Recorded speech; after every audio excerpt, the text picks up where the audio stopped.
ದೂರು ಅಥವಾ ಮನವಿಯನ್ನು ನಮಗೆ ಕೊಟ್ಟಿದ್ರು. ಇಲ್ಲಿ ಏನು ಕೆರೆ ಕೊಟ್ಟಿದ್ವಿ, ಯಾವ ಕಂಡೀಷನ್ ಮೇಲೆ ಕೊಟ್ಟಿದ್ರು ಅದ್ರ ಉಲ್ಲಂಘನೆ ಆಗಿದೆ ಅಂತೇಳಿ ಒಂದು ಮನವಿಯನ್ನು ಕೊಟ್ಟಿದ್ರು. ಅದರ ಮೇರೆಗೆ ಅದು ಸರ್ವೆ ಆದ ಮೇಲೆ ಸುಮಾರು 2 ಎಕರೆ 3 ಗುಂಟೆಯಷ್ಟು ಒಂದು ರಸ್ತೆ ಮಾಡ್ಕೊಂಡಿದ್ದಾರೆ ಅಂತ, ಅದು ಉಲ್ಲಂಘನೆ ಆಗಿದೆ ಅಂತ ನಾನು ಸರ್ಕಾರಕ್ಕೆ ವರದಿ ಕೊಟ್ಟಿದ್ದೆ. ಯಾಕೆ ಸರ್ಕಾರ ಕೊಟ್ಟಿದ್ದೆ ಅಂದರೆ 2007ರಲ್ಲಿ ಕೊಡುವಾಗ ಸರ್ಕಾರದ ಹಂತದಲ್ಲಿ ನಿರ್ಧಾರ ಆಗಿದೆ. ಸೊ ಈಗ ಸರ್ಕಾರದ ಅಪರ ಮುಖ್ಯ ಕಾರ್ಯದರ್ಶಿಗಳು ನಾಳೆ ಅದರ ಬಗ್ಗೆ ಒಂದು ಸಭೆಯನ್ನು ಇಟ್ಕೊಂಡಿದ್ದಾರೆ. ಸೊ ಅಲ್ಲಿ ಇದನ್ನೇ ನಾವು ನಿನ್ನೆ ರೈತ ಸಂಘದವ್ರಿಗೂ ಕೂಡ ಎಲ್ಲ ವಿವರವಾಗಿ ತಿಳಿಸಿದ್ದೀನಿ. ಸೊ ಅಲ್ಲಿ ಏನಿದೆಯೋ ವಸ್ತುಸ್ಥಿತಿ ಇದುವರೆಗೂ ಆಗಿರೋದೆಲ್ಲನೂ ಫ್ಯಾಕ್ಟ್ಸ್ ರೈಟ್ ಫ್ರಮ್ 2005 ಇಲ್ಲಿವರೆಗೆ ಏನೇನಾಗಿದೆ ಏನಿದೆ ಅದೆಲ್ಲನೂ ಹೈಕೋರ್ಟ್ ಜಜ್ಮೆಂಟ್ ಏನಾಗಿತ್ತು, ಸುಪ್ರೀಂ ಕೋರ್ಟ್ ಜಜ್ಮೆಂಟ್ ಏನಾಗಿತ್ತು, ಅದೆಲ್ಲವನ್ನು ಚರ್ಚೆ ಮಾಡಿ ಮುಂದಿನ ನಿಯಮಾನುಸಾರ ಕ್ರಮ. ಸರಿ, ಕೆರೆ ಸಾರ್ವಜನಿಕ ಮುಕ್ತ ಆಗಿದೆ.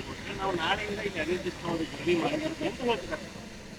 ಈಗ ನೀವು ಒಂದ್ಸಾರಿ ಹೇಳಿದ್ರಿ ಸುಪ್ರೀಂ ಕೋರ್ಟ್ ಪ್ರಕಾರ ಕೆರೆ ಕಾರ್ಖಾನೆ ಸೇರಿದ್ವಿ. ಇಲ್ಲ, ಅವ್ರಿಗೆ ಹೇಳಿದ್ದೀನಿ, ನೀವೇನು ಸೇರಿಲ್ಲ ಅಂತ ಹೇಳ್ತಾ ಇದ್ದೀರಿ, ರೈಟಿಂಗಲ್ಲಿ ಕೊಡಿ ಅಂತ ಹೇಳಿ ಕೋರ್ಟ್ ಮೂಲಕ ಅವ್ರಿಗೆ ಹೇಳಿದ್ದೀನಿ, ನೀವು ರೈಟಿಂಗಲ್ಲಿ ಕೊಡಿ, ಕೊಡಲಿ ಅವ್ರು ರೈಟಿಂಗ್.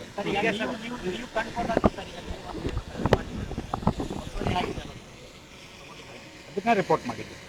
ಏನಿದೆಯೋ ವಸ್ತುಸ್ಥಿತಿ ಇನ್ಕ್ಲೂಡಿಂಗ್ ಸ್ಯಾಟಲೈಟ್ ಮ್ಯಾಪ್ ನಾನು ರಿಪೋರ್ಟ್ ಸಾರ್ವಜನಿಕ ಮುಕ್ತ ಆಗತ್ತ ಈಗ ನಾಳೆ ಹಿಯರಿಂಗ್ ಆಗಲಿ. ಇಲ್ಲ, ನಾನು ಭವಿಷ್ಯ ಹೇಳಕ್ ಬರಲ್ರಿ. ಕಾನೂನು ಪ್ರಕಾರ ಮುಂದಿನ ಕ್ರಮ ಆಗ್ತದೆ, ಅದು ಪರಿಶೀಲನೆ ಆಗ್ತಾ ಇದೆ.